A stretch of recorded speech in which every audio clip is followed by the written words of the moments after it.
Hey, what's up, everybody? How you doing? Episode number 405, Drink Until You Podcast, the only podcast that lasts until the last drop.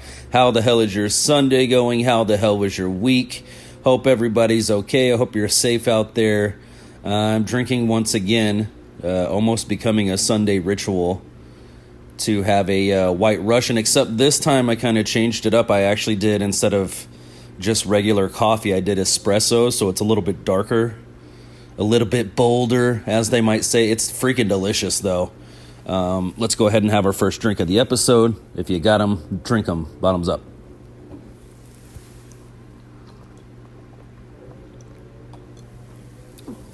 All right.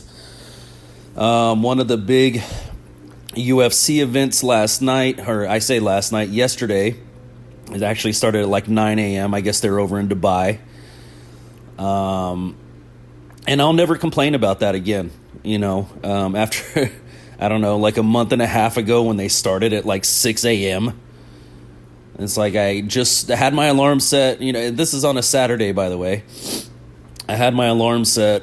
I woke up at 6 a.m. I turned on the TV, turned on the fights, and I just slept through them, so it was basically pointless. I caught like maybe one or two fights. Yesterday was a little bit busy. Day for me, so I didn't catch all the fights, but I was up early, ready to watch, kind of doing house chores and stuff like that. And it was funny, I saw the Aspinall after the fight. There's a couple of controversies. I can really only point to the main event.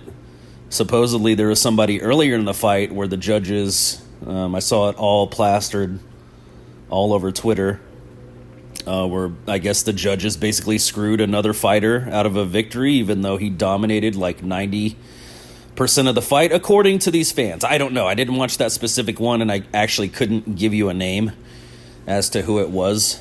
But yeah, people upset about that.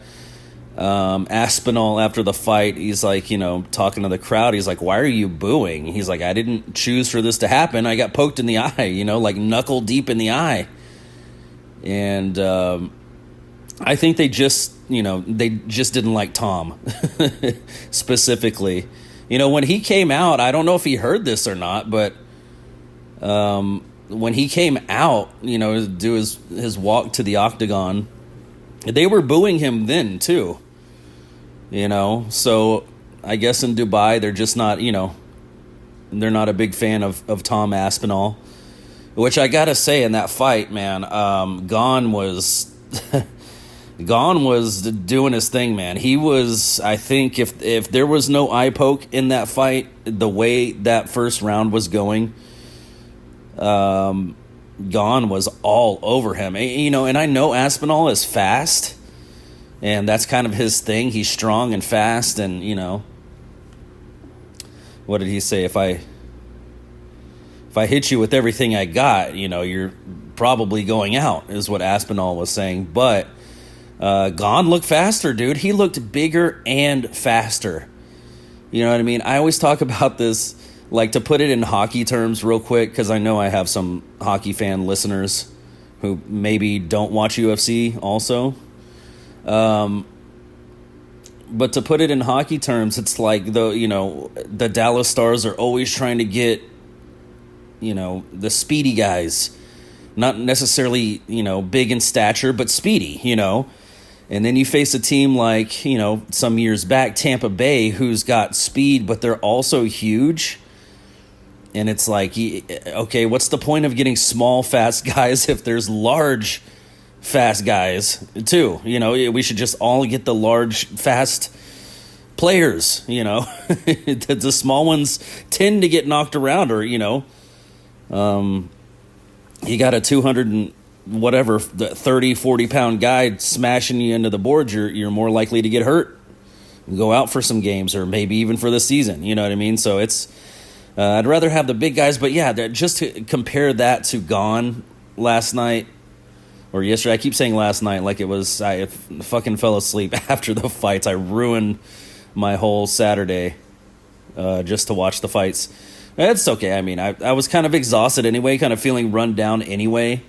And I am glad I did get to watch at least the main event and the co-main event. Dern, watched her do her thing, dude. I love how Dern at the end of her fight just jumped all over that other chick and, like ground and pound for the last 10 or 15 seconds, and she ends up winning that fight. Super happy for her. I loved it too, like her bringing her daughter into the ring and like giving her the belt. It's like these people go in there to, basically kick each other's asses, but it means so much more to them than that. You know what I mean? It's not just about being tough. It's about, working and achieving your goals, which, I mean, Dern was clearly emotional. Her daughter comes in the ring, she takes off her belt, gives it to her daughter. I'm like, that just makes me love her even more. I'm not a huge, like, follower of hers. I knew she had a fight coming up. I know all the dudes in, the MMA world are like, oh my God, Dern, and I'm not saying she's ugly by any means. I'm just, she's definitely got that dump truck on her, so I get it.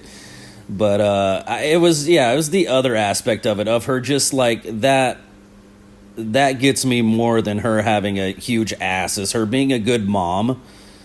Is like, man, I just really want to support her, and I know what that means to her. She worked all this time, and I'm sure her daughter is like, she's so young, she doesn't know what the hell's going on. It's like she kind of had this look on her face when she got in the octagon.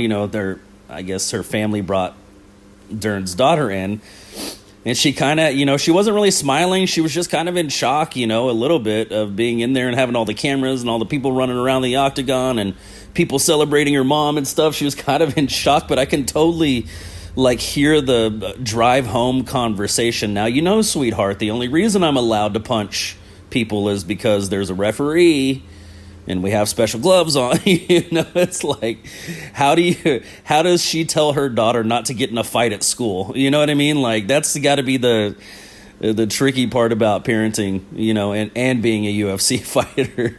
You got to make up special, these are special gloves and there's refs, so it's like everybody is okay with it. We know what's happening.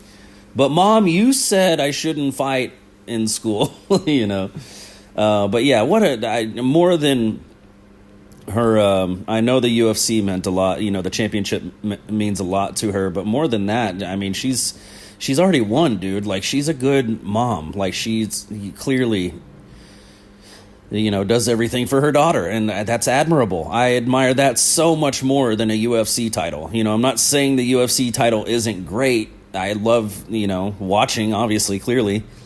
But yeah, she's awesome. That was great. That was a good win for her. I'm happy she got the belt. And yeah, man, Gon just in that main event was just all over Aspinall. Had him bloodied up in the first round. I don't think Aspinall expected Gon to be faster than him. In my opinion, he looked faster. And Gon goes against every theory that I've ever had about, physique and stuff, which is basically like carrying that kind of muscle around. You're going to get tired. I mean, Gon just has another level, or he knows how to conserve, or I don't know. I mean, it was only one round. No, we didn't even finish the round. But it was the weirdest thing, too. I mean, I think Aspinall, should have taken this into consideration. They obviously brought out Gon first, and the crowd is booing Gon on his walk down to the octagon. And then Aspinall comes out and they're booing Aspinall too. It's like, I've never heard that version of a fight. We hate everybody. Both of these fighters suck. Why are we here? You know what I mean? Like, they were booing. They were just ready to boo, So that was kind of interesting. I was like, I've never heard the, crowd boo both fighters. Like, you got to have a favorite, right?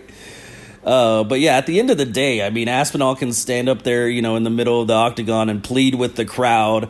I'd be pissed too, man. If I paid, to go to a UFC event, which I know isn't cheap, sitting in that seat and I only get to see like a minute or two of the main event because of an eye poke. It's like, people are even saying online, I don't personally know what the solution is, but there's a solution, and it just seems like UFC isn't interested in exploring whatever the solution may be for eye pokes. I mean, I have a solution. It's just not very good for grapplers. Like, put boxing gloves on them, okay, but how are you going to grapple at that point? How are you going to grab? How are you going to, you should be able to use your fingers, but at the same time, they get in the way just like that, and they end fights. I mean, so Aspinall remains the champion. And I'm not saying Aspinall shouldn't have quit. Like, I saw the slow motion. He got double eye gouged, So I started thinking about, aside from boxing gloves, what might be another solution. And in my opinion, one of the funniest and most entertaining solutions would be to have every fighter wear swimmer's goggles. I mean, eye pokes can't happen if you have swimmer's goggles on. You'd have everybody looking like Horace Grant out there. You know what I mean? Oh, Jesus Christ. That was an old reference. If you didn't watch basketball in the 90s, that one went over your head. Horace Grant just had this look about him. I mean, he had his glasses / goggles on every game, It was just like his look. You know what I mean? I don't think he did it, obviously they were functional, the glasses, but he didn't do it to be, stylish. But if you show me a picture of that man and you don't have a name under the picture and he's wearing his patented goggle, I know it's Horace Grant. You know what I mean? I can't picture him right now, but if you put some slides in front of me, I'd definitely be able to pick him out just because he had that distinct look. But yeah, that's my silly solution. That's my fun solution. You can make the goggles all kinds of different wild colors. You can make them glow in the dark.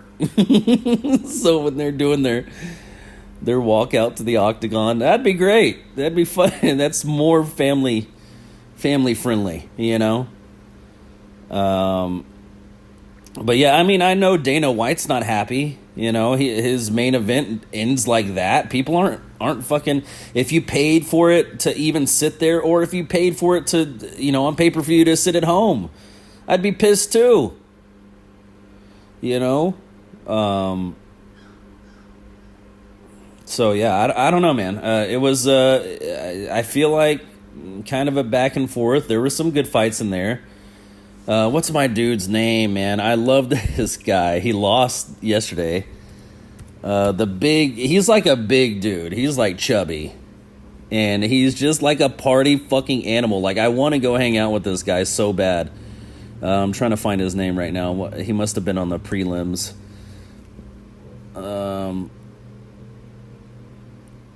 What is his name? Oh, okay, so the fight that was controversial was the decision in the featherweight match between Delgado and Wood. I guess that was the one people were like, what the hell? How could they get this wrong? Blah, blah, blah. I guess that's the one they really messed up. Oh, this is my guy. Barnett loses. Decision. By decision to... Oh, my God. How am I going to pronounce this guy's fucking name? Adewaba. Oh, shit. Abdel Wahab. How the fuck are they saying these names, announcing this? His first name's Hamdi. They were probably just calling him Hamdi versus Barnett. That's easier. I can say Hamdi. But yeah, Barnett loses by decision. I just like Barnett, Apparently he just got smoked pretty much. It's hard. It's got to be hard to find, stars in the UFC. You got to get because Barnett, dude, if Barnett was had only lost 1 or 2 fights, and he's had 10 to 15 fights, this dude would be a star just from his personality alone. He would be the biggest fucking thing in the UFC. But, sometimes you can't have it all. He's got all the personality in the world. Like I said, I would like to hang out with Barnett. He seems fun and humble and cool.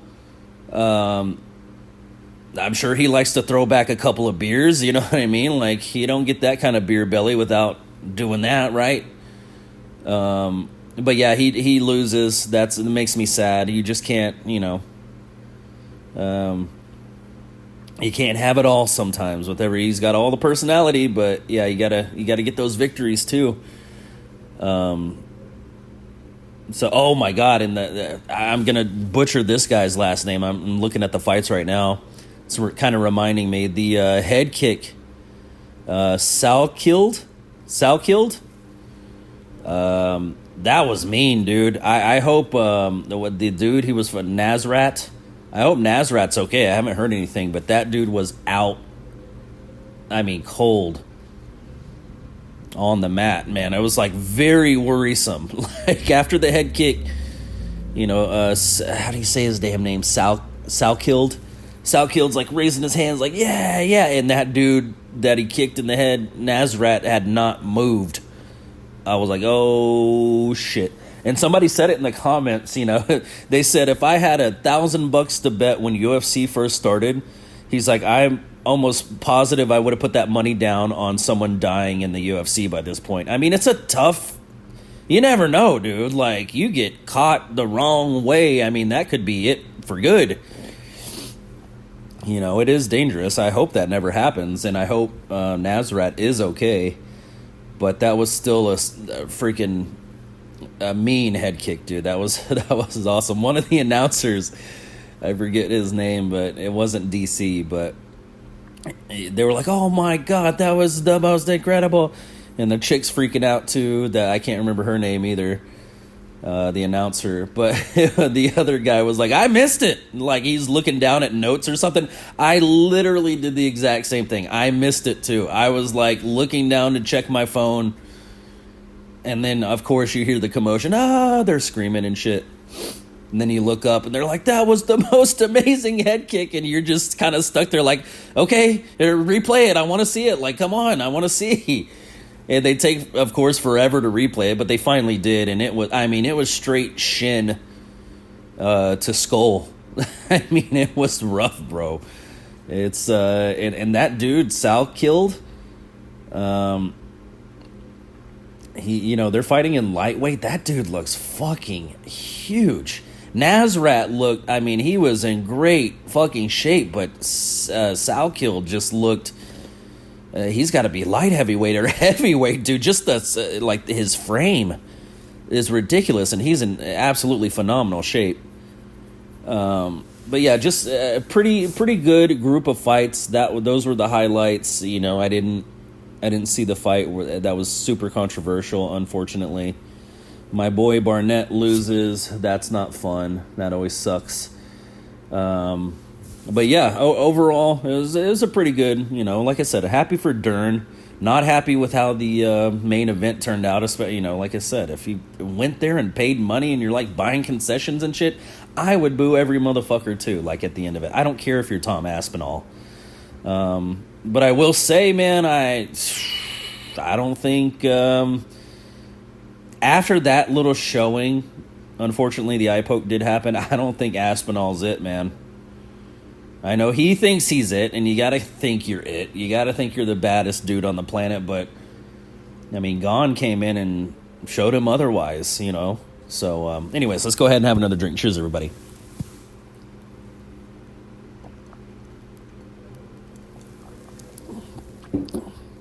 I gotta put out some shorts on my YouTube page today. I usually give myself a day off. I'll do 6 days a week of posting shorts, either Rocket League, whatever, GTA, what's the other, Red Dead, all those games. But the issue is I'm running out of space, like to house all these videos, all these clips that I'm coming up with. You got to stitch some of them together and kind of chop them down and make them. Is like when you're playing a game like GTA, for example, sometimes you hit record and you don't get anything. You just kind of, it's like you can't be in the middle of running from the cops and hit, I guess you could if you're good enough. But you don't want to be in the middle of running from the cops and have to think to hit record, to get a video of it to upload. You want to do it before, so there's tons of times where you just hit record and you're thinking something's going to happen and then nothing really happens, so you have to kind of sift through all that shit. So anyways, I'm just having trouble housing all the clips I'm creating now. Like, it's a ridiculous amount, dude. I'm scoring some crazy goals in Rocket League. I'm getting some interesting scenarios in GTA. Getting some interesting scenarios that I want to show, the viewers in Red Dead Redemption, but I have so many now, so I'm like, okay, no problem. I'll just buy the little, what is it, $3 to get like more storage space on an iPhone or something. And so I buy that. I'm like, okay, that's going to fix the problem. And it just absolutely, I don't even know why I paid for it. It's like I literally tell you the amount of, I have all my pictures and stuff backed up. That's great. I guess that's what I paid for. But, I mean, it doesn't make more room on the phone for you to store things. You know what I mean? Like, it just doesn't. Like, I have 42 videos on my iPhone right now and 3 pictures. And it's telling me that it's out of space. My phone is out of space. I'm like, dude, I've deleted almost every app on this phone. I've deleted over like 3/4 of my pictures because I knew they're going to be on the cloud. And now it's telling me with 42 videos and 3 pictures that I'm out of space. I can't download any more videos to my phone. I'm like, I don't get it, dude. So I'm kind of upset. Because I did, it was only $3 or $4, something like that, to pay for the extra iPhone storage. But I'm like, what the fuck is the point? If that's not freeing up space on my phone, I don't get it. Why did I even pay for it? So then there's just so many options, and everybody wants you to buy it. You can go on Xbox and you can pay for extra storage. That way, when you're making a shit ton of clips, they can all be stored there to be picked through later. Well, the only issue with that is that Xbox Network, the app fucks up consistently.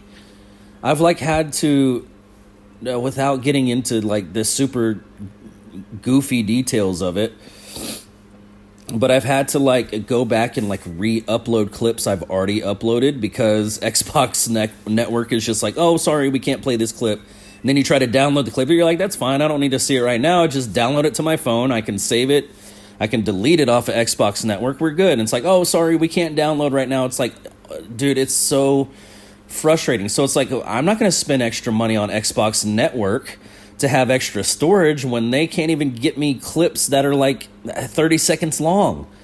They keep having issues. I keep having to delete it and then re-upload it. And the next one has an issue. It's like I have to keep playing this game to try to get my clips to my phone so I can upload them to YouTube. It's just the whole thing. And then on top of it, another option you can use for storage is, one of the editing apps where you go in and you stitch the videos together. They offer something to where you can store more videos on there. But it's like, I don't know, man. I feel like I'm going to get that too, and it's going to be not what I think it is. Or, it'll all be held up by, oh, your phone doesn't have enough storage, therefore we can't, we can't import, or we can't export this video. It's a whole mess, dude. And I know I've kind of figured I shouldn't be doing it on my phone. This has got to be, if you're editing video like I am and saving so much video, I have another laptop, a newer laptop I need to bust out. And I need to get an external storage. I know that. That way, when I build up all these clips and I do actually download them to the computer, they're not sitting on the computer. They can be in that. And so I can go in there and pull from there, go to my little video editor, make my clips, upload them, boom. I don't have a storage issue anymore. It's just frustrating, man. It's just because everybody wants you to spend the money on their storage, but they're also dependent on the other things you're using for storage. You know what I mean? It's weird.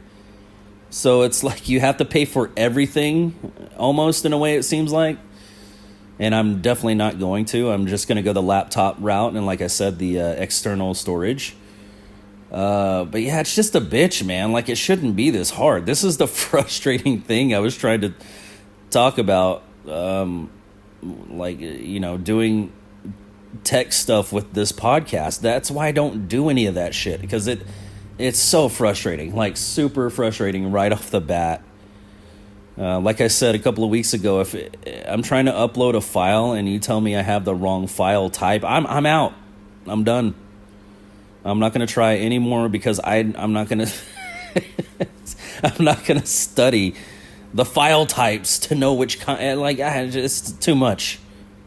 I got friends who didn't miss that class in high school, who actually knew and know how to use computers. You know what I mean? I didn't miss the class. I was there. I was physically there. You know, I don't know if I was mentally there, because I didn't learn shit. I'm like over there drawing titties on my computer screen. You know, like, come on, dude.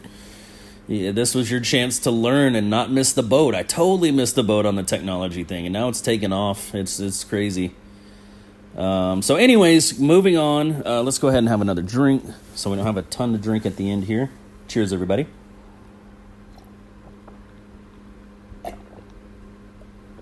I love that dark espresso. It's so good.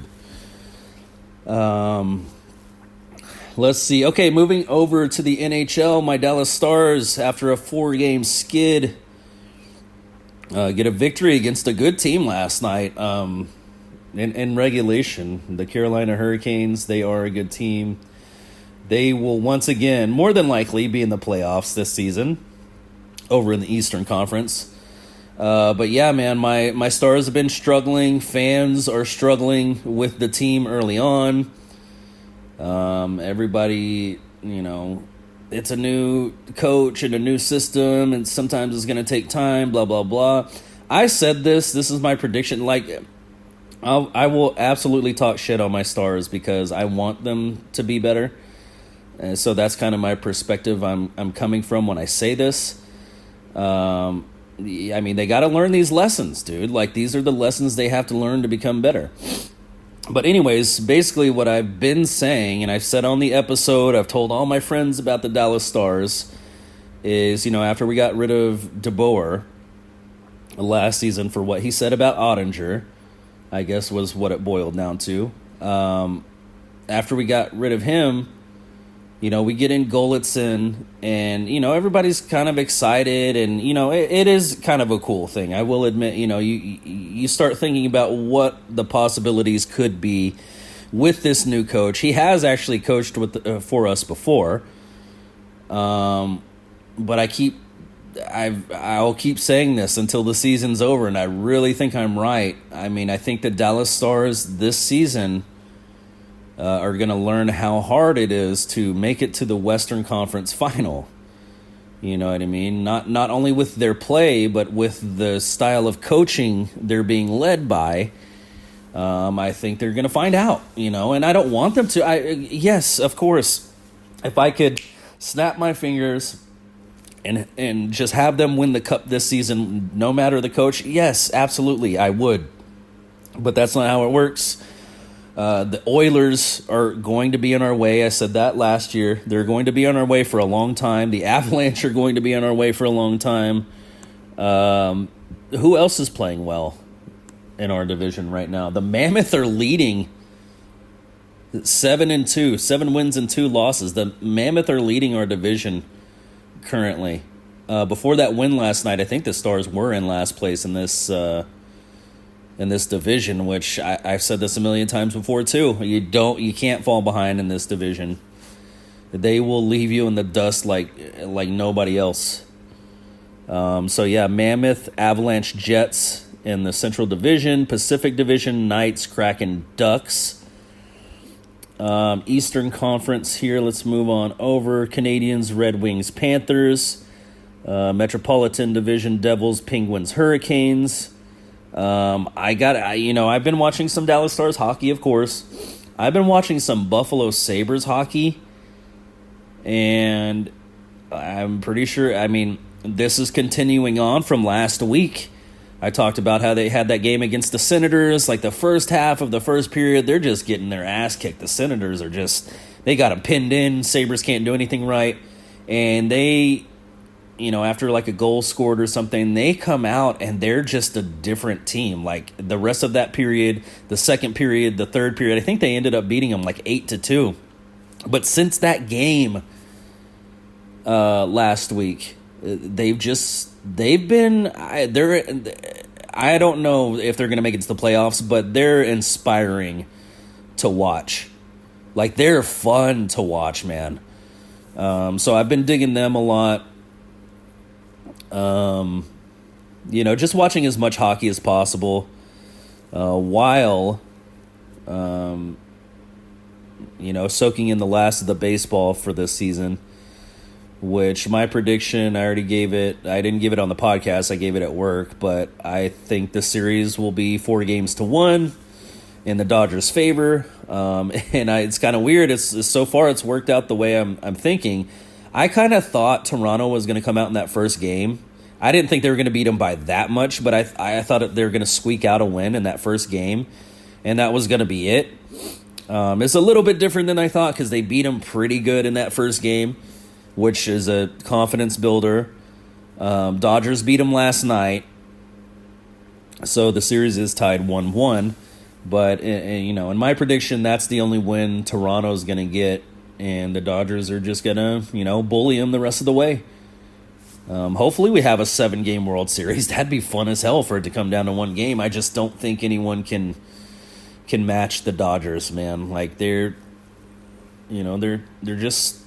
They've got so much money. They're the top spending team in the MLB this season. I mean, what are you going to do? They've got Ohtani. You know what I mean? Like, he can smash home runs. He can strike you out. It's like he controls so much of the game.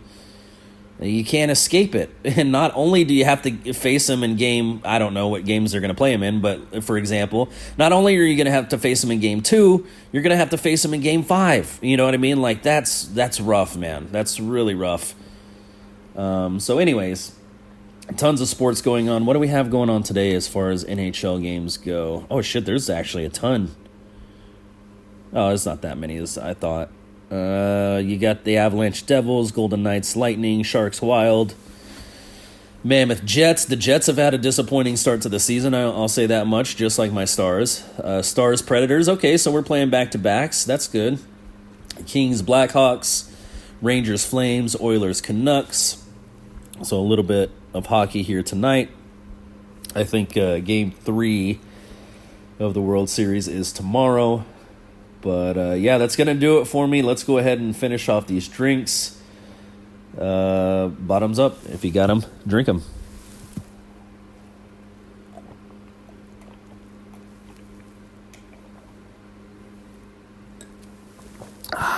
Delicious. All right, guys, that's it for me for this week. As always, don't drink and drive. Treat yourself to an Uber. Treat yourself to a Lyft. Treat yourself to a Waymo. Oh, yeah, real quick. Speaking of Waymo, they are set to come to Dallas in 2026. I don't know what month, 2026.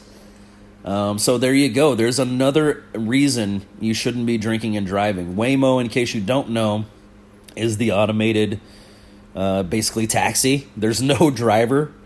So you order it on the app. It shows up. You can use your phone to signal to the car that it's you, so it'll unlock the door for you, so you get in, and it just takes you, where you need to go, and you can control the temperature in the car from the app. You can control the radio in the car from your app. You can stop the ride. If you're like, you know what, I forgot, I got to stop in the 7-Eleven before I get to the club because I need my cigarettes, or whatever. You can tell it to stop. That's coming to Dallas soon. I'm actually super excited for that, man. I think it's all these rideshare services, and now this Waymo thing is just, hopefully it's going to make us better, as humans. You go out and have your fun fucking time. Nobody's saying not to do that. Just, you don't drive. You know what I mean? Like, you don't get behind the wheel after that good time. You know what I mean? Like, let Waymo do it. There's no one to even talk to. It's great. You can sit there in silence in the car all the way home because you're too drunk to speak. Okay, I'm not advising that you get that wasted in public. That's can also be dangerous. You can get taken advantage of, but just be safe. That's all I'm trying to say. Don't drink and drive, of course. But I will talk to you all next week. I love you all. Bye.